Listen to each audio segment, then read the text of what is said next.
отиваме да купим... Не. Къде отиваме? Какво ще купим? Да. А сега отиваме да вземем билетите. Не билетите, вземем. Плакати. Да. А сега отиваме да вземем плакатите за 17 януари. За партито ни с Silent City, Чапика. Само стоиш, копале, и нищо не правиш и бах ти процента е. Черни бой! Това не беше процента. Защото ме върти и ми едно такова.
Интересна следобедна закуска след тренировка по волейбол, преди да отидем в щаб-квартирата на Silent City, където да обсъдим разпределението на милионите от партито на 17.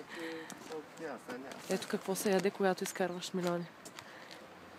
Всички милионери започват така с кревиш. Следобеда си.